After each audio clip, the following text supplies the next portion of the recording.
السلام عليكم ورحمة الله وبركاته. تحية طيبة من أرض الحضارات في السودان إلى أرض الصمود، دولة قطر الصديقة الحبيبة إلى قلوبنا.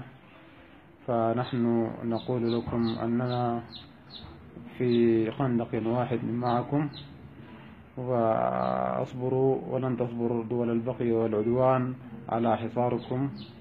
فكيف تحاصر هذه الدولة التي تساعد كل المغلوبين على أمرهم في العالم، وتساعد الفقراء والمساكين في كل دول العالم، المسلمين وغير المسلمين، كل من يحتاج إلى المساعدة، فكانت قطر هي السباقة إلى مساعدتهم. فجاء دورنا نحن لنقف معكم لنساعدكم كما ساعدتمونا طيلة الفترة التي سبقت. فأنا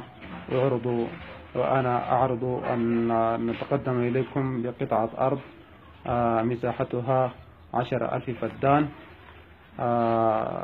لتقوموا بزراعتها ما تشاءون من أعلاف أو خضار، المهم كل ما تحتاجه دولة قطر.